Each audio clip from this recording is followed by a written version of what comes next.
Galera, beleza?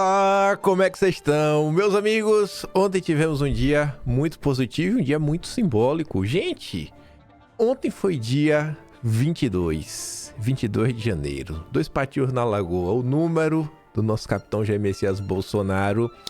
E o dia de ontem, eu acho que finalmente dá pra falar que a contagem chegou ao fim.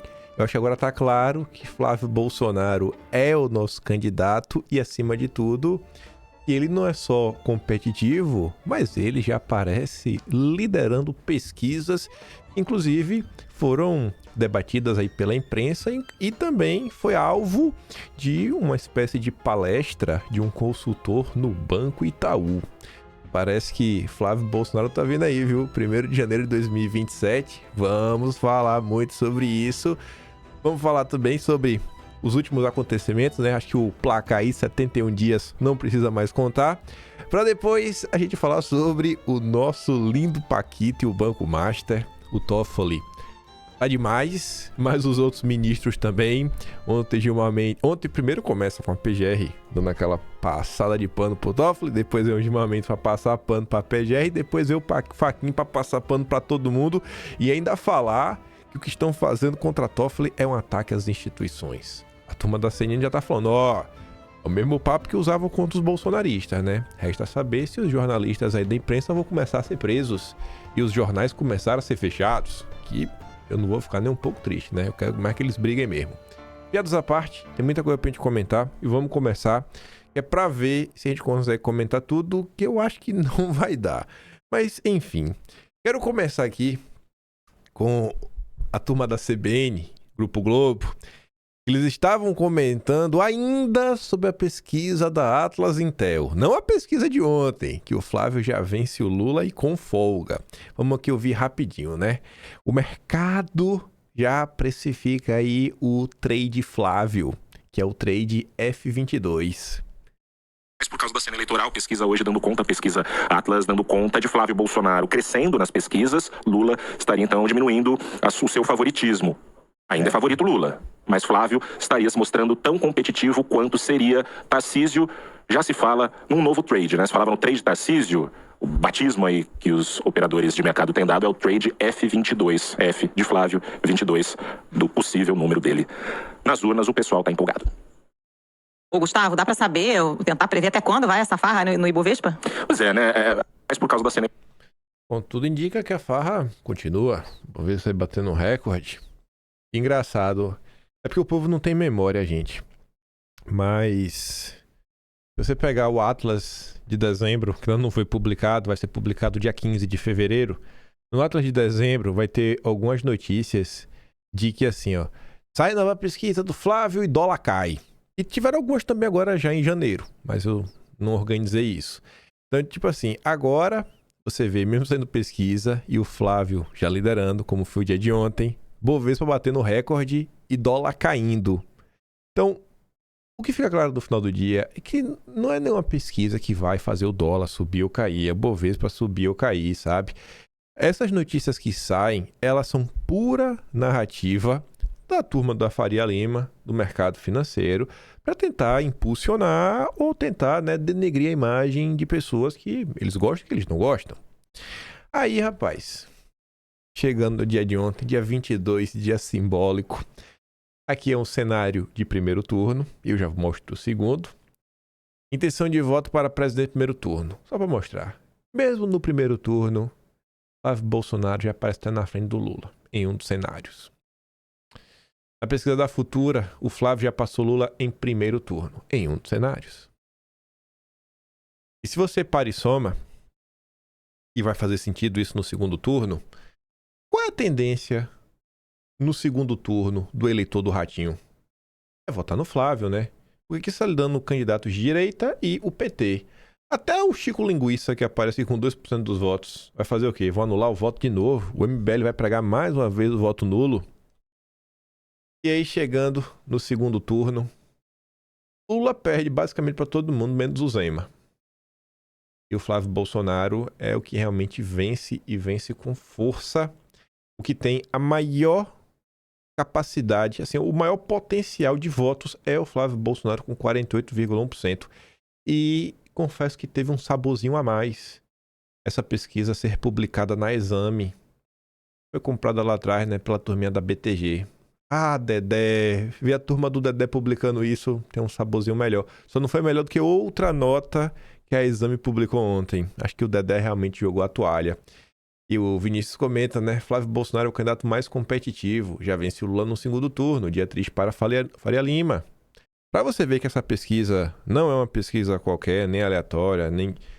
A turma do Tarcísio disse que a do Atlas Intel não vale. Na Quest nem uma vale mais. Nenhuma pesquisa mais vale nesse país. Mas eu tava passando pelo Twitter e o mesmo Vinícius compartilhou aqui esse texto.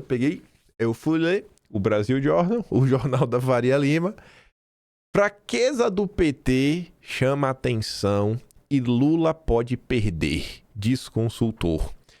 Quem assistiu o vídeo ontem, lembra de um recortezinho de uma fala da Andresa Matais no Metrópolis, que quem postou foi a Tsuki. E a Andresa Matais fala, olha, o PT aí, nessa aí de oba-oba, rapaz, a eleição vai ser um voto-a-voto. Eu tô andando na rua e eu tô vendo muita gente falando que vai votar no Flávio Bolsonaro. O Lula que se cuide. E aí vem a mesma turma, ó, o Lula pode perder. E esse consultor, ele não falou isso em qualquer lugar. É aquela galera que paga pra fazer análise. E quem pagou, ninguém mais, ninguém menos que a turma do Itaú. Que foi lá que rolou essa palestrinha.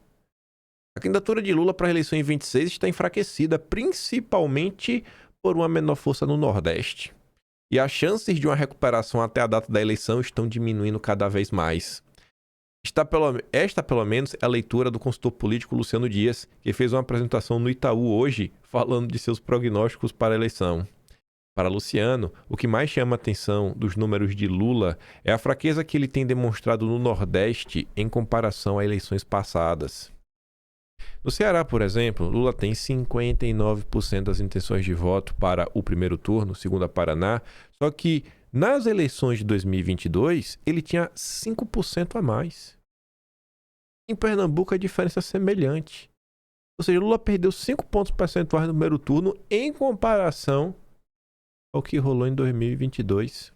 Pegando aqui o exemplo do estado do Ceará, será que Ciro Gomes está despontando como possível, talvez até eleito no primeiro turno? Será que o Ciro Gomes vai fazer campanha para Lula? Eu te digo que eu duvido. Eu duvido que o Ciro Gomes vai fazer campanha ou vai apoiar o Lula. Até porque o PT é o grupo de oposição ao Ciro Gomes no Ceará.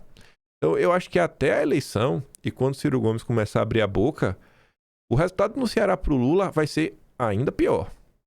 Some isso ao fato que a direita brasileira, aos trancos e barrancos, não na velocidade que a gente gosta, também vai fazer um trabalho no Nordeste. O André Fernandes foi candidato, teve uma votação expressiva, quase ganhou. Tem o Carmelo Neto, a esposa dele, o próprio Girão, do Partido Novo, tá a turma lá, Capitão Wagner. É uma galera mais à direita lá. A gente vai ver agora, né, esse trabalho. De pouquinho em pouquinho, ver se a galinha enche o papo.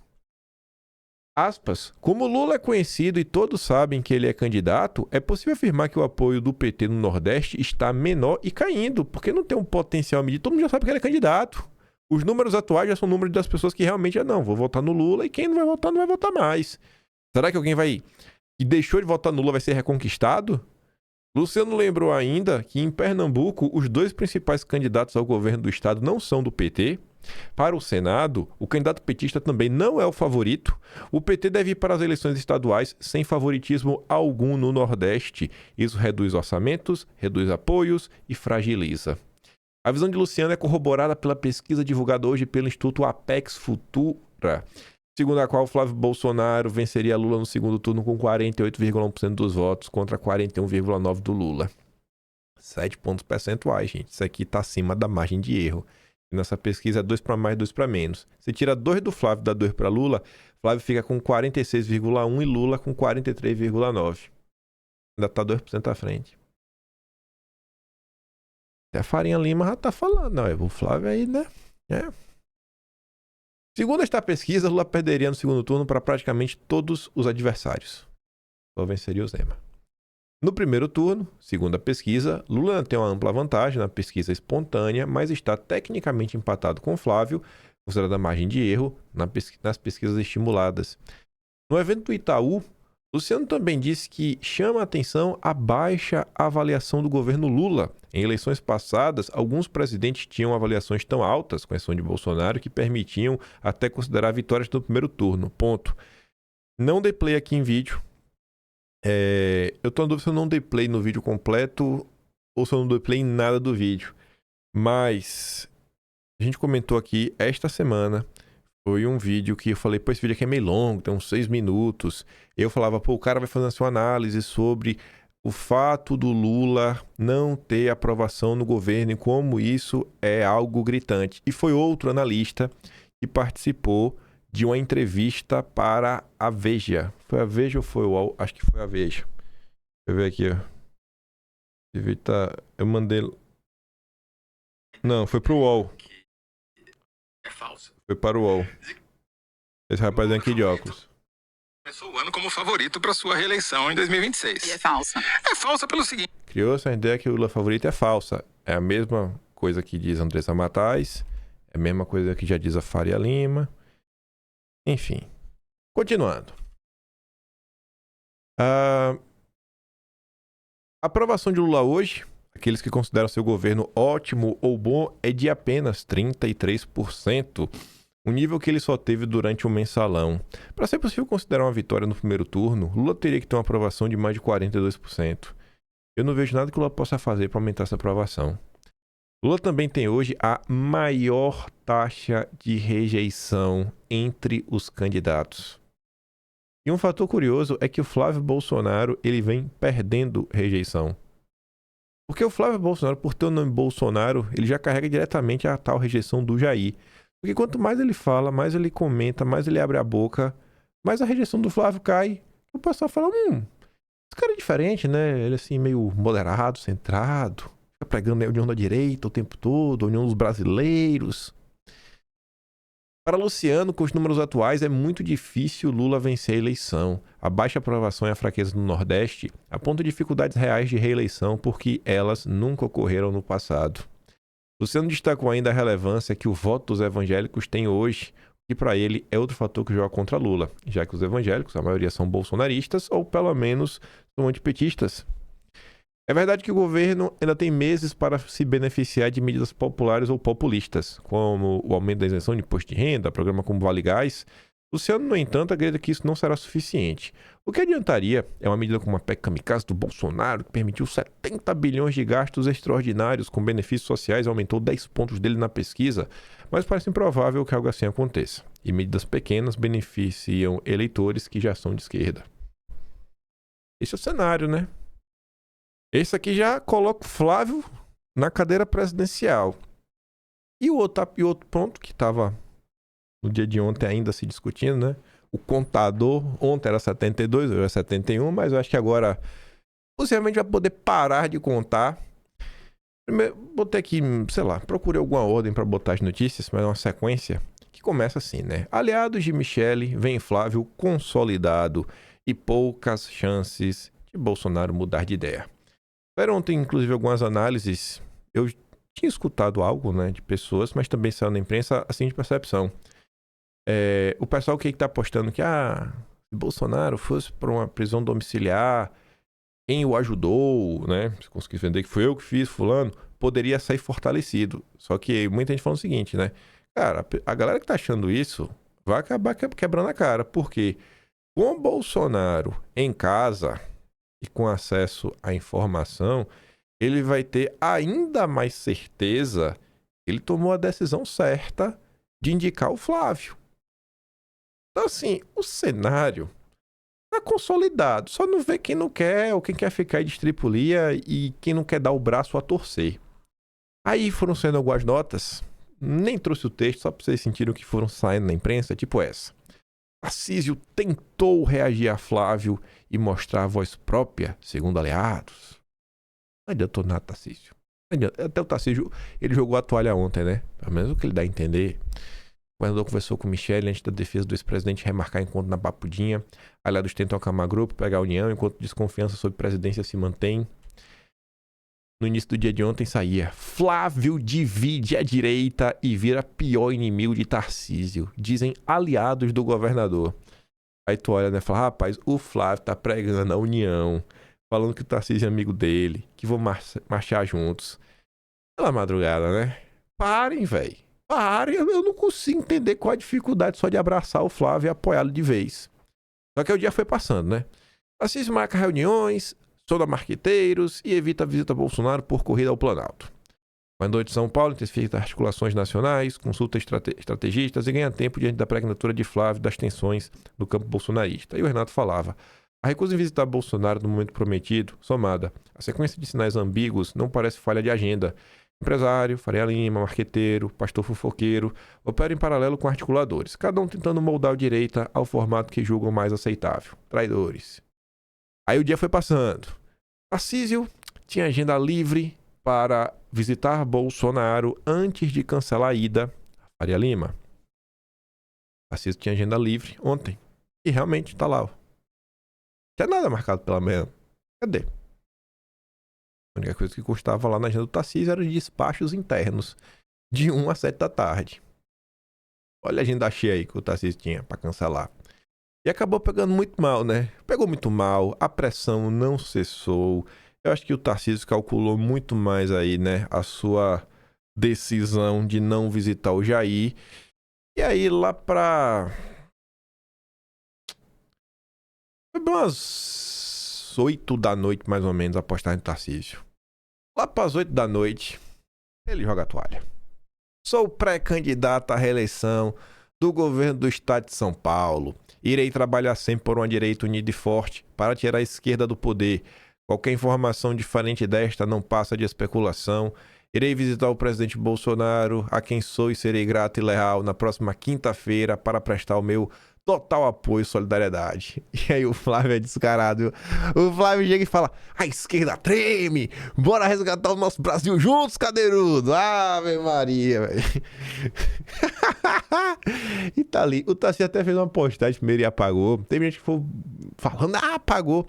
É que a primeira postagem que o Tarcísio apagou e ninguém pegou pilha por isso. Deixa eu ver se tá aqui, ó. Tá aqui, ó. Porque ele começa falando, eu sou candidato. E eu acho que não pode falar ainda que você é candidato. Por isso que ele apagou essa postagem para colocar eu sou pré-candidato. Aquelas formalidades burocráticas do Brasil que todo mundo sabe quem é e quem não é candidato, mas não pode falar. Tem que falar que eu sou pré-candidato. É umas bobajadas que acho que só no Brasil. E aí o Vinícius falava, rapaz, dia 22 tá sendo histórico, né? Dia 22 em que o 22 de Flávio Bolsonaro se consolida como o nome da direita a disputar a presidência. Tarcísio assume pela primeira vez, sem ser provocado, que é candidato à reeleição. E não passou de especulação, né? Pleitear a presidência. Era só isso, cara. Todo mundo agora, vamos marchar todo mundo junto. Eduardo Bolsonaro até falou, pô, não adianta, para, sabe? Tá resistindo à toa, até de bobagem. O cara aceita, velho. Ficou chateado, é a vida. Fica alegre aí que tá tendo a chance de ser reeleito como governador. E aqui é a outra, né? Essa aqui teve uma emoção um pouco maior, né? A Exame, do André Esteves, turminha do BTG. Tarcísio anuncia que será candidato à reeleição. Acabou, né? Acabou. Podemos agora todos nós marcharmos juntos para eleger o Flávio Bolsonaro. Adiantou alguma coisa? A gritaria? Pô, então tá perdendo tempo, velho. Não era fácil, desde o início, tá todo mundo alinhado ao Flávio. Pra que resistir, bicho? Vocês querem medir força com o bolsonarismo? Não vai. Não vai. E só pra terminar, pra gente falar da turma do Paquito e do Supremo Tribunal Federal. Essa matéria saiu no final do dia de ontem e ela é um mini resumo da live de Eduardo Bolsonaro. O Gil Diniz até fez um recorte. Se vocês quiserem assistir, ele postou no Twitter, eu sei que ele postou. Eu não uso muitas outras redes sociais, mas o Gil Diniz postou no Twitter. E Eduardo tá comentando sobre o Senado. E falando, ó, eu não sou candidato, mas a vaga era minha. Então, tenho certeza que eu vou estar apontando, né, e apoiando pessoas que, no mínimo, sejam próximas a mim. E aí a Folha de São Paulo fez uma matéria para relatar sobre isso, sobre esses embates que estão acontecendo. Eduardo fala na live abertamente sobre a deputada Rosana Vale. Aí a Folha fala o seguinte, né? Disputa pelo Senado de São Paulo tem direita rachada e esquerda indefinida. A disputa pelo Senado de São Paulo opõe um racha interno no PL pela escolha de um candidato e a indefinição da esquerda em relação à chapa completa. Enfim, na direita, você já teria até então o Derrite como um dos senadores, né? Na chapa do Tarcísio. Um dos candidatos seria o Derrite. E um segundo nome ainda indefinido. A ex-primeira-dama Michele Bolsonaro tenta emplacar a deputada federal Rosana Vale. Segundo interlocutores da deputada, foi a ex-primeira-dama quem sugeriu que o PL testasse o nome da aliada em pesquisas eleitorais. A vaga em aberto seria originalmente do deputado federal cassado Eduardo Bolsonaro. A reportagem tentou falar com o Eduardo, não obteve resposta, mas Eduardo falou nas redes sociais, né? Tá ali, ó, em vídeo publicado na terça, Eduardo disse que Rosana pode ser a melhor pessoa do mundo, mas não é conhecida. Ressaltou que a deputada não fez qualquer publicação em defesa da pré-candidatura presidencial de Flávio. Eduardo abre lá a timeline dela e sai olhando as postagens. Fala, pô, tem uma postagem aqui. Tem algumas postagens não muito bacanas, né? Mas Eduardo postava, pô, tô aqui, né? Pô, pode ser uma boa pessoa, mas eu acho que pra gente eleger pro Senado tem que ser alguém mais aguerrido. Alguém que realmente esteja aí apoiando Flávio Bolsonaro. Preferidos de Eduardo são dois ex-assessores seus, o deputado estadual Gil Ninis e a Sonaira. Na gravação, Eduardo citou Gil e Sonaira como pessoas próximas que não titubeariam, né, em nenhuma votação. Interlocutores do clã dizem que Eduardo mencionou sua preferência por Gil em carta enviada ao pai no fim do ano passado. Pesa contra o Gil Diniz, porém, a relação desgastada com Cadeirudo, em função das críticas para que o governador assuma posições alinhadas com o bolsonarismo. E essas críticas do Gil contra o Tarcísio vêm desde 2023, viu? Já a Sonaira há o fator de viabilidade eleitoral, considerando que ela tem a votação tímida para a Câmara Municipal em 2024. Eduardo também opinou sobre o Sabugosa. O Sabugosa está desaparecido, né? Ninguém sabe, ninguém vê. Ainda ele devia aparecer até ontem, né? Com um amigo dele, amigo que ele almoça junto, o Paulo Gonet. Não sou amigo, mas lá em 2019, o Sabugosa fez campanha pelo Paulo Gonet. Ele não queria o Aras. Ele conta para Brasil Paralelo, né? Ah, Sabugosa. Mas o Sabugosa desapareceu, deve estar muito ocupado, deve estar de férias, né? O parlamento só volta dia 1º, tá de férias, a gente tem que deixar. O Sabugosa tinha umas fériasinhas, né? Enfim, rompido com a família Bolsonaro desde 2024, afirmou que Salles não é má pessoa, tem muitas qualidades, mas indicou que não seria sua escolha. Eu não vou concorrer, tenho que colocar alguém minimamente próximo a mim. Pois é, né? Salles aí que procure sua turma. O Eduardo também fala, e tá... acabei esquecendo de colocar, tem 2 parágrafos seguintes, ele também cita o nome do Mário Frias, como uma das opções também. Essa matéria aí da Folha de São Paulo, e Eduardo fala na live. Vocês podem ver a live completa do Eduardo sobre o tema, que foi a live da terça-feira, ou o recorte que o próprio Gil Diniz já fez e colocou nas redes dele. Mas vamos falar do Banco Master, que já virou até assunto na The Economist. A revista é dos Rothschild. Olha lá, os efeitos do colapso do Banco Master vão além do setor bancário. Isso porque o presidente do banco passou anos cultivando laços com a elite brasileira. Eita, rapaz. E essa elite não é só elite financeira não, viu? É elite política. É elite do judiciário. Para minha surpresa, além da The Economist, a turma do Jornal Nacional comentou sobre o assunto. Falou lá da cunha do Toffoli, botou uns recortes do Estadão. O jornalista do Estadão indo falar lá com a mulher. Ela sabe explicar muito bem as coisas. E também divulga lá a nota, né, que o Supremo pagou 128 diárias para os seguranças do Toffoli no resort. O hotel teve como sócio um fundo de investimento ligado à empresa Reag, investigada no caso Master. Confira. Rapaz, finalmente, né, o Jornal Nacional resolveu falar sobre isso. Mas eu acho que tá pouco ainda a pressão. Eu acho que devia ser muito mais enfático. Aí no dia de ontem, e eu até atualizei aqui a página porque eu tenho certeza absoluta. Deve sair mais alguma coisa hoje. Eu vi até aqui agora, né? Se já não saiu alguma coisa aqui. Deixa eu ver aqui, ó. Abri aqui a conta da Andresa Matais, que eu não tô sendo as matérias, não. Também não saiu mais nada. Deve sair mais alguma coisa hoje, né? Só que ontem tivemos aí mais novidades. Uma dessas foi um vídeo exclusivíssimo que a conta da Andresa Matais obteve. De quem? Do Dedé, rapaz. O Dedé chegando de helicóptero pra visitar o Toffoli. Meu patrão, meu futuro patrão, viu? Ainda não fui contratado não, mas eu tô esperando o convite do Dedé. Atenção, Toffoli não só passou 168 dias no resort Cassino Taiaiá, como usava o local para reuniões com banqueiros. O vídeo mostra ele recebendo o Dedé e Luiz Pastore no Taiaiá. Imagens exclusivas mostram o ministro à vontade, de bermuda e chinelo. Olha, ele vai estar de quê? Tá no resort, vai estar de terno e gravata, achando que é o Dedé? O Dedé tá sempre de azul, né? Só tem uma roupa só. Vou dar umas roupas pra ele, mas não tá precisando. Mas tem que ser barato, da Colombo, né? Ele deve usar coisa cara, não tem dinheiro não. Aí o Mafinha falou uma coisa, gente, que tem tudo pra ser verdade, viu? Sabe onde é o resort do Toffoli? Sabendo onde é o resort do Toffoli, Paraná, a possibilidade de alguém ter passado as imagens para o Sam ser um bolsonarista, bicho, é 100%. Aquele funcionário do hotel que um dia viu, falou, pra ler o Dedé, eu vou filmar o Dedé chegando. Filmei o Dedé, guardou esse vídeo de celular, deve ter mostrado pros primos, pra todo mundo. E esses portais todos, tem um número dos jornalistas. Ah, tem uma coisa pra contribuir, mande uma mensagem pra tal WhatsApp. Aí deve ter falado, rapaz, eu tenho um vídeo do Dedé. Só não falo que foi eu que te mandei, viu? E talvez ainda mais curioso do que isso, gente, é isso daqui, ó.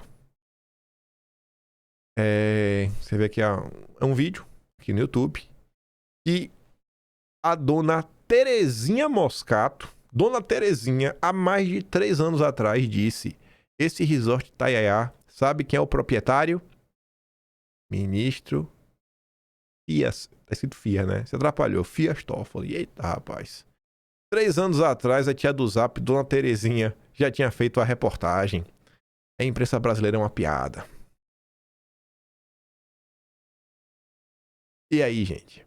Em quem eu devo acreditar? Em quem eu devo acreditar? O dia de ontem foi bem simbólico. Não só dia 22, né? Marcando o nosso Flávio, eleito presidente. Como o Taiaiá fica na estrada do Laranjal. Ah, velho. Sério.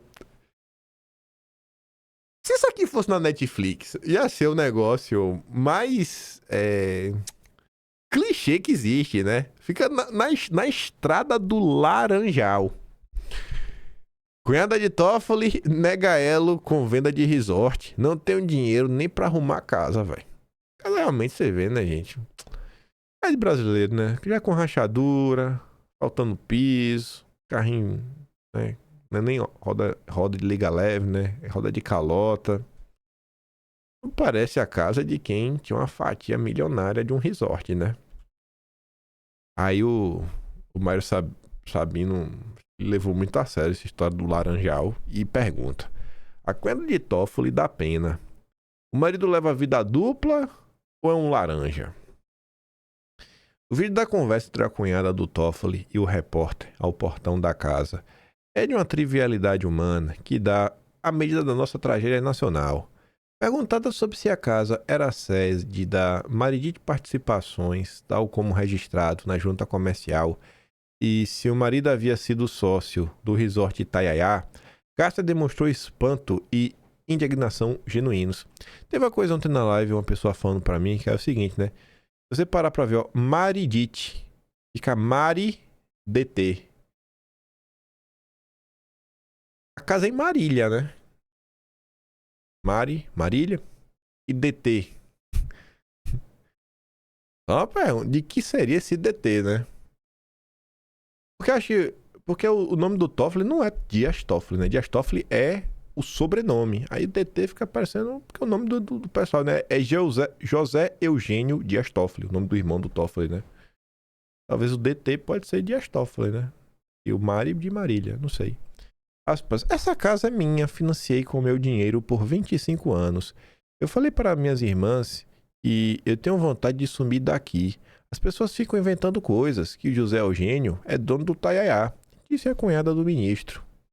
Mas o marido era sócio ou não do Taiaiá? Insistiu a repórter. Ontem na live também o pessoal falou que é Maracutaiaiá. Maracutaiaiá é o que está acontecendo. Como sócio, moço. Moço, dá uma olhada na minha casa. Você tá vendo a situação da minha casa?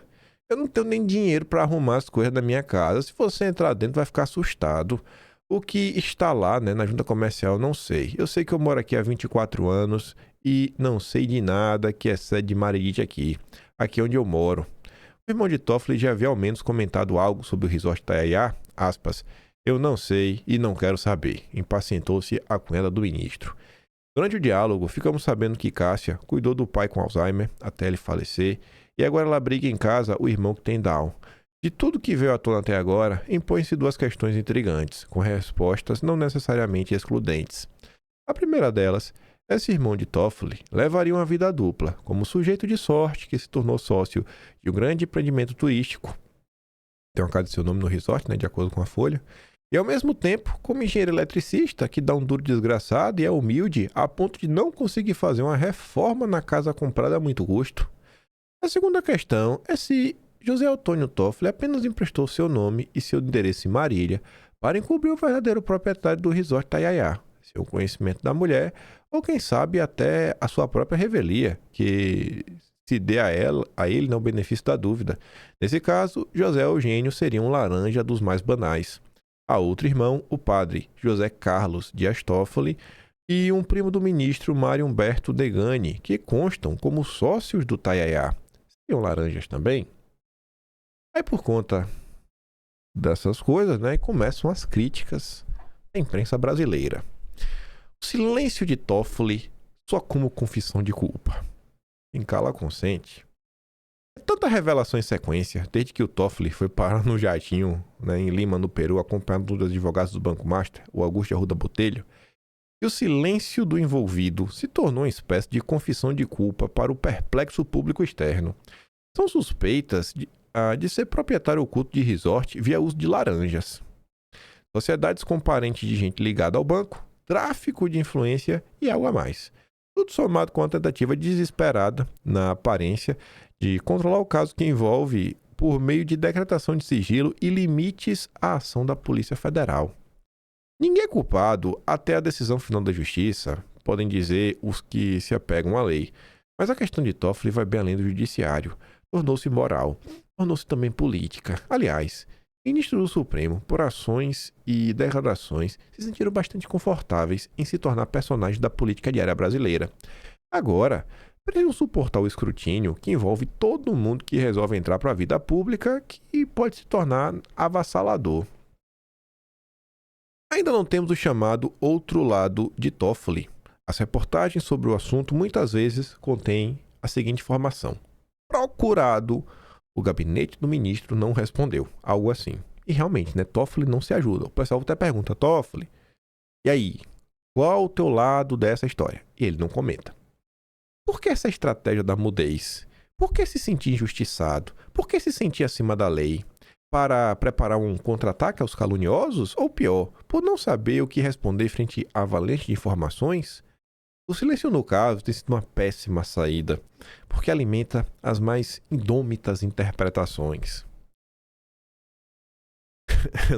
A interpretação, é interpretação, gente. Se de um lado a sociedade e parte do Congresso falam abertamente de impeachment do ministro, de outro, consta que Toffoli não pretende abrir mão nem mesmo da condução do caso do Master. Enfim, recebeu hoje, inclusive, um auxílio da Providência, quer dizer, da PGR, que não viu necessidade de impedimento do ministro. A gente já fala disso. Há apenas 4 meses, o Supremo era tido como herói de parte da nação após a condenação de Bolsonaro por tentativa de golpe. Agora, o Supremo foi arrastado na lama do Banco Master.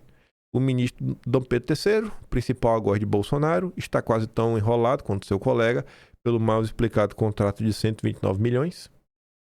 O triunfalismo da corte tinha pés de barro e teremos mais um exemplo, entre tantos, de a soberba preceder a queda. Aí, fazendo coro a várias notas do Estadão, Folha de São Paulo, editorial da Folha de São Paulo, notas da Globo, Merval Pereira, análise de Demetrio Magnoli. Viu? O Sakamoto tá virando bolsonarista, viu? Toffoli precisa largar o Master, pois o Supremo não é resort ao inclusive. Falei, minha nossa, virou bolsonarista, Sakamoto. Tá parecendo, né, gente? Ele deve estar me assistindo, esse miserável.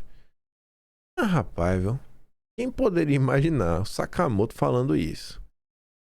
O Sakamoto é difícil de imaginar, o Mário Sabino não, né? Já tá padrão. Aí escreveu também lá um texto, mais um, cobrando que, pelo amor de Deus, o Toffoli tem que ser afastado, gente. Não dá. Há algo de muito errado em um sistema que permite que interesses individuais se sobreponham a interesses nacionais. Eu tô falando do Toffoli, do caso do Master.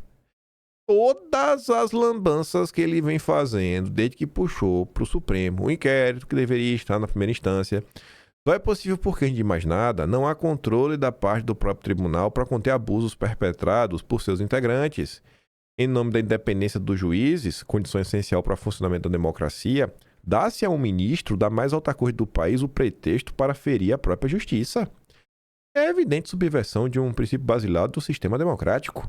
Uma democracia não pode se fundar na suposição de que todos os seus protagonistas têm bom senso e decência. Tanto é assim que há freios e contrapesos no dia a dia das instituições. Tanto é assim que há instrumentos drásticos para remover da paisagem quem demonstra não ter estatura para o cargo que ocupa. Acho que o Mário Sabino está falando de impeachment. No caso de um ministro do Supremo, o instrumento drástico é o impeachment, né? Eu não acho, não. Eu tenho certeza que ele está falando disso. Mas o Senado, que dele dispõe, vem se recusando a utilizá-lo em relação a Toffoli e a Dom Pedro III. Ambos alvos de vários pedidos de impeachment, todos eles engavetados. Também é o caso estranho do PGR, que não abre investigação sobre os fatos suspeitos. Eu não acho estranho o Paulo Gonet não abrir, né, investigação. Eu acho estranho o Salles ter feito campanha pelo Paulo Gonet. Aí fala de novo do caso do Dom Pedro III, da mulher, que ele tinha falado principalmente com Galípolo. Vou pular. Assim como Lula frequentava o sítio de Atibaia, que não era dele, Toffoli frequenta o resort Itaiaia, que também não é dele. Mas o ponto aqui não é a inação do Senado da PGR, é a falta de controle do próprio Supremo sobre seus integrantes. Os ministros se colocam acima da lei orgânica da magistratura, que rege o comportamento dos juízes das instâncias superiores. Não estão submetidos igualmente ao CNJ, já que assim, e não poderia ser, o Supremo ao menos deveria disciplinar quem não age de acordo com as regras mais comezinhas. Uma delas é a suspeição. Toffoli precisava passar longe do caso do Master, uma vez que parentes seus foram sócios de um parente do dono do banco, uma sociedade muito mal explicada e com ramificações para lá de inquietantes. A atuação do ministro é despudoradamente favorável ao Paquito, responsável pela maior fraude bancária da história brasileira. Como Toffoli não se acha suspeito, apesar da suspeição ser ululante e facilmente demonstrável pelas suas lambanças, os pares do ministro por meio do presidente do Supremo deveriam intervir e retirá-lo do inquérito, em vez de ficar passando recadinhos pela imprensa. Mas os pares que deveriam retirar e mandar recadinho, eles saíram em defesa do Toffoli. Já em defesa. É até pior. Toffoli tem de ser afastado do caso do Master. É urgente. Se ele não for afastado, a maior fraude bancária da história brasileira poderá passar impune. Talvez o objetivo seja esse, né? Se Toffoli permanecer à frente do inquérito, o Supremo perderá de vez a pouca credibilidade que lhe resta. E estou sendo otimista quando digo que ainda há alguma credibilidade a ser preservada. Querem que o Toffoli saia. E o Toffoli já disse, eu não sairei. Toffoli descarta deixar a relatoria de investigação sobre o Banco Master. Aí Nato brinca, né? O Dedé começa a sentir na pele o que a direita tem passado nos últimos anos. O mercado simplesmente negligenciou a crise institucional e achou que não seria impactado. Quantas vezes a direita reclamou que os processos dela deveriam estar na primeira instância, e quem estava julgando eram pessoas suspeitas, que não podia, que tinha que mudar, e ninguém ligou. Aí agora, a turminha do mercado financeiro está preocupada. Agora, a imprensa está preocupada. Mas quando era contra o bolsonarismo, valia de tudo. A gente já sabe que o Toffoli, que a PGR não viu nada de errado, mas prevendo isso, né? Avisando já que isso já ia acontecer. A turma da Malu Gaspar publicava, né? Um dia antes. PGR não deve pedir afastamento de Toffoli. Apesar da insatisfação no Supremo e na própria PGR com a condução do Toffoli, o PGR não deve pedir o afastamento do ministro das investigações envolvendo o Paquito. Segundo fontes da investigação, tentar afastar Toffoli do caso não é um bom movimento em termos estratégicos, já que poderia abrir brecha para eventuais pedidos de nulidade das provas colhidas depois que o caso subiu para o Supremo. Além disso, qualquer ofensiva nesse sentido capitaneada pela PGR poderia ser interpretada como uma declaração de guerra ao Supremo, em um momento que o próprio Toffoli já está em guerra com a PF, e o tribunal, na mira da opinião pública, também em razão da atuação de Dom Pedro III nos bastidores a favor do Master. Fora que o Supremo também acha que isso poderia abrir um precedente e outros processos do Supremo descerem para a primeira instância. Aí chegamos no dia de ontem, né? A PGR arquiva pedido de impeachment do Toffoli por viagem de jatinho. Não vi nada de errado, não. E aqui agora que eu não sei se vocês vão prestar atenção, né? Ministro viajou em voo particular com o empresário Luiz Oswaldo Pastore. Luiz Pastore. Não sei se vocês prestaram atenção ontem no vídeo do Metrópole, porque tem coisa assim que acho que o jornalista ficou até constrangido com medo de ser preso, né? Mas vamos botar aqui, ó. Cadê? Toffoli tava com Dedé e Luiz Pastore.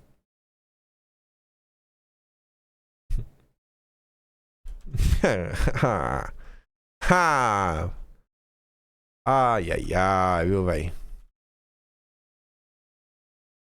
Olha aqui, ó. Luiz Pastore. Não. O PGR não viu nada demais, não. Tá de boa. Caso Master fragiliza a ala política do Supremo. Eu tava comentando pro pessoal, falei na live, né? Falei, gente, antigamente falava, né, que o Supremo tinha a ala garantista e a ala legalista. Agora o Supremo tem a ala política e a ala, sei lá, né? Não é política, é tipo isso? Não, eu não sei, né? Em que pedaço do curso de direito que se ensina isso, né? A ala política.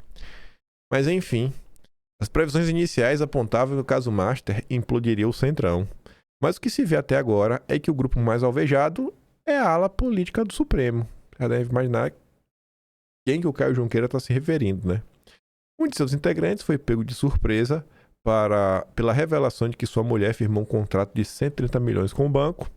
Outros se viu constrangido pela divulgação que familiares mantiveram negócios com o Master e de que ele próprio aceitou carona em um jatinho particular ao lado de advogados ligados ao executivo do banco. E por um lado, esses episódios aprofundaram ainda mais o desgaste da corte perante a opinião pública, por outro, fragilizaram essa ala política, que pelo menos até agora se encontra em posição minoritária na resistência ao código de ética defendido pelo Fachin. Aí o companheiro Gilmar Mendes também saiu em defesa do Toffoli. E o Fachin também. Mas ainda a gente falar sobre isso, né? Aí o Caio Junqueira ontem, em suas análises de 3 linhas, Supremo e PGR blindam Dias Toffoli. Paulo Gonet se posicionou ontem pela primeira vez sobre o Toffoli. Ele arquivou um pedido da oposição para que Toffoli fosse considerado impedido ou suspeito no caso por viajar de jatinho com o advogado de um executivo do banco. Não demorou para que o decano Gilmar Mendes elogiasse a decisão de Gonet e que o Fachin se manifestasse também pela primeira vez em público. Segundo Fachin, a atuação de Toffoli no caso é regular, sugerindo que está em curso a campanha contra a corte. Os principais fatos do dia na política brasileira sugerem que as duas instituições que poderiam de algum modo atuar para que o ministro deixasse o caso, vão atuar para que ele permaneça. Isso deixa entender que para o Supremo e a PGR, blindar Toffoli é blindar a si mesmos. Aí tá aqui a postagem do Magnânimo. Tomou uma checada, viu? Tomou uma checada. Essa postagem tá com 1 milhão de visualizações. Na hora que eu bati esse print, tinha 10 mil comentários e só 1000 curtidas. Eu já falei pra vocês, quando tem mais comentário que curtida, é porque tá apanhando, viu? A decisão da PGR de arquivar o pedido de afastamento do Toffoli evidencia o funcionamento regular das instituições da República. E, na boa, eu acho que isso é verdade, do jeito que ele tá falando, sem piada. Porque, gente, se a gente tá falando que a República Brasileira é um fracasso, Por que é um fracasso? Ele tá certo. Isso é o funcionamento regular. Mas só vamos ser muito honestos. Se o Gonê desse uma decisão falando que o Toffoli é suspeito, fala, Toffoli, sai do caso, todo mundo ia ficar de boca aberta. Ia ser postagem com sirene. Era capaz de ter um plantão da Globo. Porque isso não é o funcionamento regular. Isso não é o normal. O normal é o que está acontecendo. Tanto que os brasileiros falam que vai acabar em pizza, que não vai acontecer nada. Então, Gilmar Mendes, ele está certo a falar que esse é o funcionamento regular. E esse que é o grande ponto. A sociedade, majoritariamente, rejeita essa república, esse funcionamento regular das instituições. As pessoas não aguentam mais, mas o povo se vê em uma situação que se pergunta o que nós podemos fazer. Eu moro no interior do Tocantins, eu moro no interior de Rondônia, eu moro, sei lá, em São Paulo. Então eu vou fazer o quê, bicho? Eu tenho que trabalhar, eu vou fazer o quê? Vou protestar? Muda o quê? Ele não vai mudar nada. O que vai mudar? Eu vou fazer o quê? Aí o que a gente pode realmente fazer é campanha pro nosso Flávio, maioria no Senado, para com pessoas realmente dispostas a mudar e pessoas insatisfeitas com o funcionamento regular das instituições, aí ele tomar algum tipo de medida, né? Porque o Congresso atual esquece. E um Estado de Direito, a preservação do devido processo legal e a observância das garantias institucionais constituem condições essenciais para a estabilidade democrática e para a confiança da sociedade nas instituições. Pois é, a sociedade não confia nas instituições e existe uma estabilidade do regime. Só existe. Decisões fundadas em critérios jurídicos objetivos, afastadas de pressões circunstanciais, fortalecem a segurança jurídica e reafirmam a maturidade institucional do sistema constitucional brasileiro. Aí toma a checada dizendo, na verdade, a decisão potencializa a crise de credibilidade e legitimidade do Supremo, uma vez que ignora os escândalos que envolvem o ministro e sua possível participação em escândalos de corrupção recente, aumentando a desconfiança acerca da instituição. Aí deixa o link ali da BBC e do Metrópolis. Aí vem o Fachin, pra dobrar, triplicar a meta. O Fachin diz que Toffoli atua de forma regular e que o Supremo não se curva a ameaças. Os caras ainda estão tirando de maluco. O Fachin emitiu uma nota em defesa do Toffoli, está imerso em uma crise por causa da sua atuação controversa no inquérito do Master. Na avaliação de Fachin, o colega vem atuando na regular supervisão judicial. Aspas. A seu turno, a Corte Constitucional Brasileira se pauta pela guarda da Constituição, pelo devido processo legal, pelo contraditório e pela ampla defesa. Isso aqui acontece, gente? Aconteceu com o Bolsonaro? Com as vítimas do 8 de janeiro? Cumprindo respeitar os campos de atribuições do Ministério Público da Polícia Federal, porém atuando na regular supervisão judicial. Muito regular. Como vem sendo feito no âmbito dessa corte pelo ministro relator Dias Toffoli. O Supremo tem sido dragado para a crise junto com Toffoli e tem tido sua imagem corroída pela maneira como alguns de seus membros têm se portado no caso Master. Para Fachin, no entanto, algumas críticas teriam extrapolado para tentativas de desmoralizar a instituição com o objetivo de provocar o caos e a diluição institucional. E isso no Brasil sabe que é golpe. E que se esse país for justo, a gente vai ver a Polícia Federal batendo no Metrópole, no Estadão e na Globo, né? Hashtag Malu Gaspar presa. Vamos ver, né? Vamos ver. Tem que agora fazer valer essas acusações. É induvidoso que todos se submetem à lei, inclusive a própria Corte Constitucional, dado obstante, é preciso afirmar com clareza: o Supremo Tribunal não se curva a ameaças ou intimidações. O Supremo age por mandato constitucional e nenhuma pressão política, corporativa ou midiática pode revogar esse papel. Completou ponderando que a crítica é legítima, mas que a história é implacável com aqueles que tentam destruir instituições. Vamos ver se o Supremo vai ser implacável também com a Globo. Você vai prender a Malu Gaspar, vai prender o Samuel Pancha, a Valentina, o André Chaldes, a Rosiane Kennedy, o Vinícius Valfré. Quem mais que tá aí? Tem outro menino também do Estadão. Não sei se o Etterman ele também participou dessas apurações. Vai prender todo mundo? Vai, Fachin. Dias atrás, a imprensa te vendeu que o Fachin fazia parte da ala moderada. Tu tá vendo aí o moderado? Toma aí o moderado, ó. Esse é o moderado, segundo a imprensa, que tá lutando pelo certo, pelo código de conduta. Esse é o moderado. Imagina o radical. Vocês conhecem muito bem. O texto não se restringe a Toffoli e cita de maneira indireta a atuação de Moraes, que na condição de presidente em exercício durante as férias de Fachin abriu investigação para apurar lá, né, um suposto vazamento de informações do cofre da Receita. Em resposta, a Fachin apontou que, aspas, as matérias de competência do Tribunal Pleno das Turmas, quando decididas no recesso, serão oportunamente submetidas à deliberação colegiada. E o colegiado a gente sabe qual é que vai ser a decisão, né? A gente sabe qual vai ser a decisão do colegiado. A Tsuki postou esse belíssimo corte aqui dos jornalistas em choque que o tratamento dado a bolsonaristas também está sendo dado à turma do consórcio. Com a resposta de Fachin, a imprensa sente a mesma revolta expressada pelos bolsonaristas há anos, mas insiste em dizer que o caso Master é diferente do golpe da Disney. Aí vem um doutor em direito constitucional, fala sobre a raiz do problema e ainda diz que o Supremo precisa ser repensado. É uma cara de pau sem igual.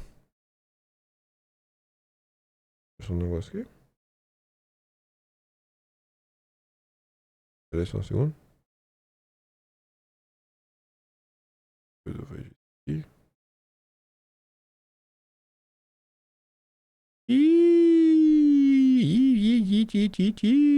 Ainda bem que eu olhei isso aqui, viu? Temer deu entrevista hoje pra Veja, viu? Talvez Temer seja a capa da Veja. Safadinho. Mas tem uma notícia aqui fresquinha. Deixa eu ver se é fresquinha mesmo. Deixa eu ver o horário que saiu, se foi agora de manhã. Daniela Lima. É agora de manhã, 5h30 da manhã, viu? 5h30 da manhã. Vou até abrir aqui na hora. Valeu a pena ter olhado.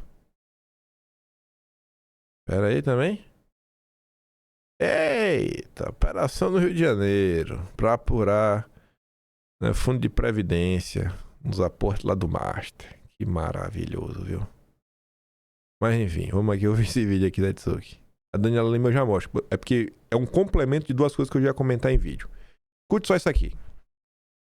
Caio, se a gente pegar essa nota do Fachin, não dá para dizer que alguém estava esperando alguma coisa nesse tom. Foi surpreendente, sim. A gente pega ali, principalmente ali, me parece, os dois últimos parágrafos da manifestação dele, repete-se 3 vezes a expressão atacar o coração da democracia, defesa do Estado democrático de direito, defender as regras do jogo democrático, como se alguém estivesse colocando em xeque isso.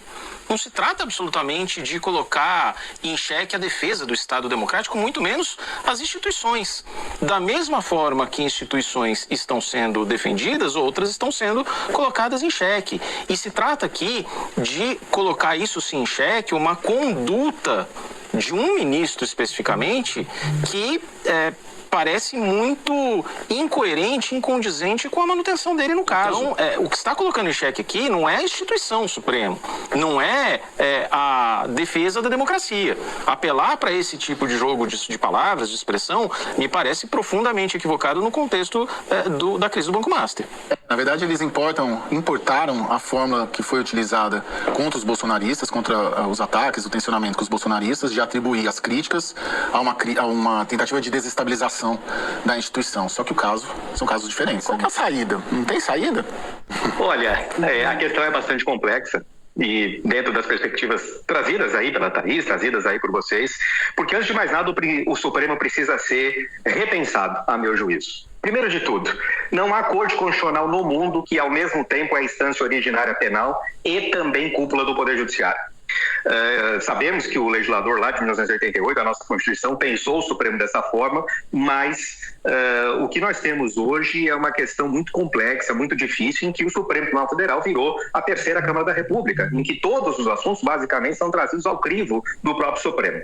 Número 2, que me parece bastante importante também a gente ponderar. Nós precisamos repensar também não só a lógica institucional de atuação do Supremo, em que a competência penal originária deveria ser exercida de maneira absolutamente restritiva, Com todo respeito a quem pensa diferente, não há motivo algum, pelo menos até agora, para que nós tenhamos esse deslocamento de competência do caso do Banco Master para o crivo do Supremo Tribunal Federal. Isso é sem história no âmbito de qualquer corte constitucional, de qualquer país minimamente democrático do ponto de vista de qualidade democrática. Em segundo lugar, nós precisamos repensar, inclusive regimentalmente, o Supremo no que concerne aos poderes dos relatores, dos ministros relatores. Os ministros relatores, a rigor, exercem uma posição de poder sem qualquer tipo de limite preciso, controlando inclusive estrategicamente a pauta do Supremo, decretando sigilo sem grande fundamentação. E veja, eu não estou fazendo nenhuma crítica aqui a ministro X, Y ou Z, e sim chamando a atenção para que o Supremo, resgatando essa lógica de capital reputacional, o Supremo, a rigor, volte a adotar uma postura que já adotou, especialmente durante a década de 90, uma postura de autorrestrição, de modo que, na maior parte das vezes, idealmente, quase que em 100% das vezes, apenas e tão somente a Corte se manifeste e não o Supremo na lógica do ministro X ou do ministro Y, para que o Supremo não avoque para si toda e qualquer lógica, todo e qualquer poder decisório de questões pequenas ou grandes no âmbito da nação. Tá vendo aí, né? Já pensou? Não, já pensou não, né? Isso aqui é aquela crítica básica que a turma da direita sempre fez ao longo do tempo, várias vezes, que o Supremo tá demais, tem que ser contido, que do jeito que tá não dá pra continuar, que tem que repensar, talvez uma reforma do judiciário. Mas não adianta, velho. Tava todo mundo brigando sozinho, né? Agora que o consórcio tá reclamando. Nessa mesma linha, falando que o que foi feito com bolsonaristas lá atrás está sendo reaplicado, apareceu lá o Oineg, da Band News. Aí tu escreve, né? Imperador, quer das fake news, Toffoli, caso Master. Depois de quase 7 anos, a água começou a bater na bunda. E não há quem pare o Supremo, a não ser o próprio Supremo. Não dá para olhar para o ministro Toffoli como um ponto fora da curva. A gente está olhando para o ministro Toffoli como parte da curva.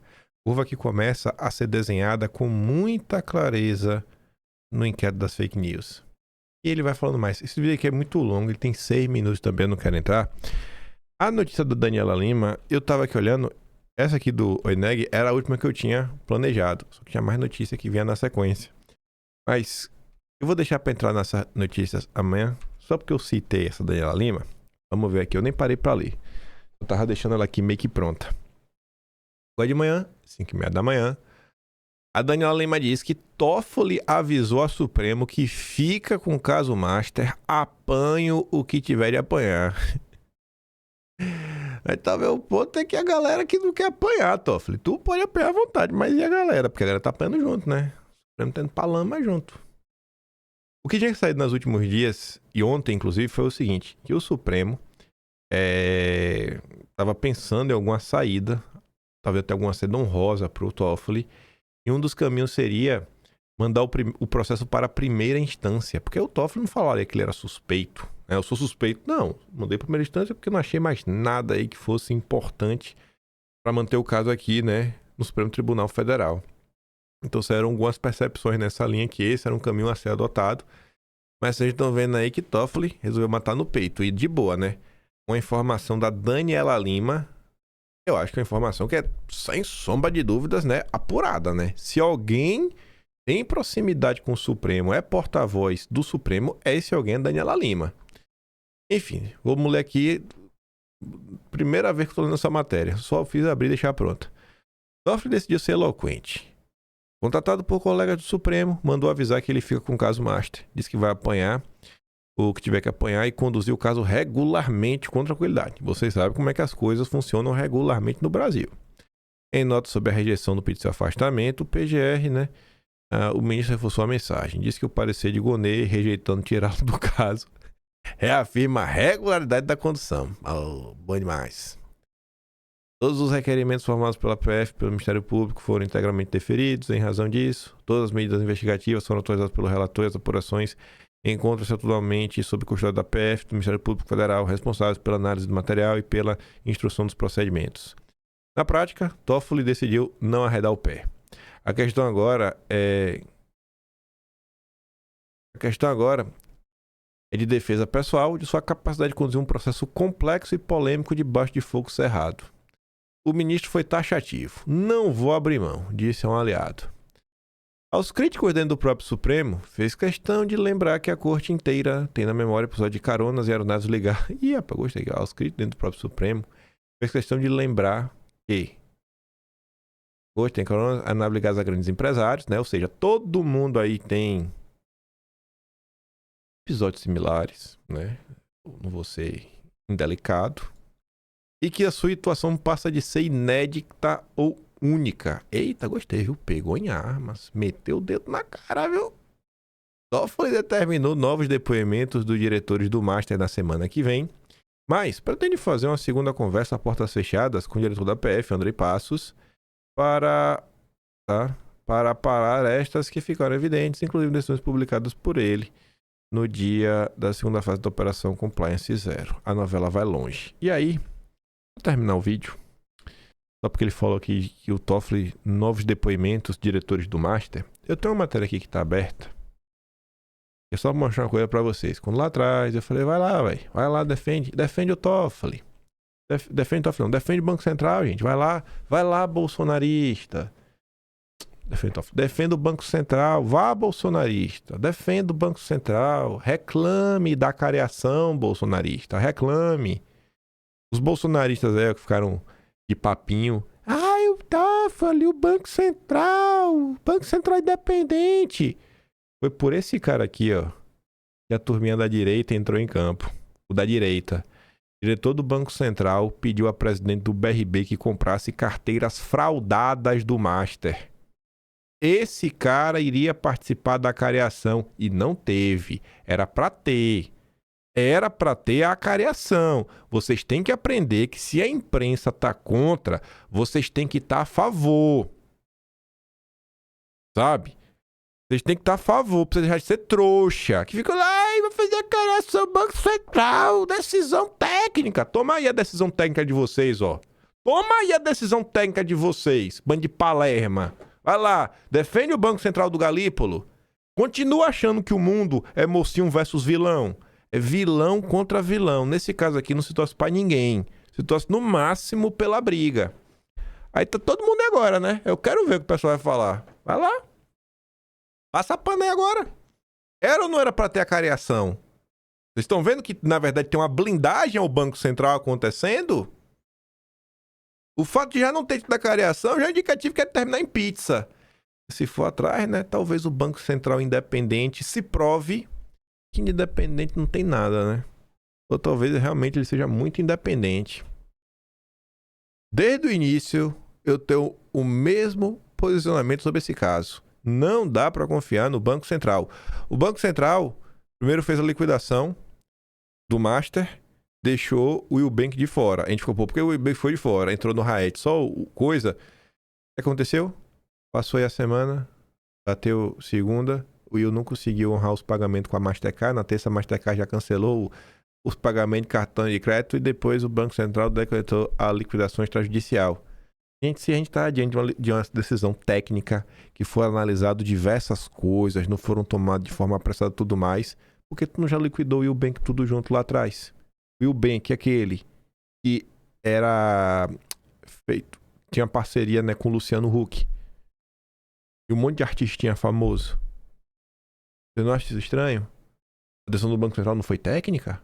Foi técnica, não foi? Tem que respeitar a decisão do Banco Central, é soberano. Os ataques às instituições. Sério, velho, a direita, ela tem que ser estudada, bicho. A direita tem que ser estudada. A quantidade de gente que cai em qualquer coisa que a imprensa diz é incrível, sabe? E as coisas que realmente fazem sentido, que a imprensa tá contando, aí o pessoal acha que é fake news. O que é fake news o povo acredita, e o que é verdade o povo acha que é fake news. Defende lá o Banco Central, vai. Defenda! Defenda! Vai lá ver, pega todos os vídeos da semana, da careação, vê o que eu tava falando. Vê se eu tava falando que era... Eu li as matérias, óbvio, tinha várias matérias mostrando porque não deveria ter a careação em termos técnicos, mas vê se o meu posicionamento foi, não tem que ter realmente, né? Não tem que ter careação nenhuma, não. Tem não. Ah, não tem não. Vou mandar os vídeos que eu dei pra ela no Telegram. Tem mais algumas coisas rolando no Supremo. Do mesmo jeito que a Daniela Lima falou que pegou em arma, a Daniela Lima mandou falando algumas coisas em vídeo, que eu sabia que não dá pra comentar no vídeo de hoje, que a gente possivelmente vai comentar amanhã. Possivelmente, né? Porque hoje é sexta-feira, dia da maldade, aquele dia que nunca decepciona, e vai que aconteça alguma coisa hoje que mude os planejamentos do final de semana. Eu espero que sim, viu? Eu adoro sexta-feira. Mas no mais, se gosta do meu trabalhinho, quiser ajudar um pouco mais, posta o nome do canal, tem um Tony Valeu, tem um Patreon também na descrição, e tem o Atlas Brasileiro, o único registro da história, impaim.com/br. No mais, fiquem com aquele grande beijo e abraço, vejo vocês amanhã, tamo juntos, valeu meus amigos, fui!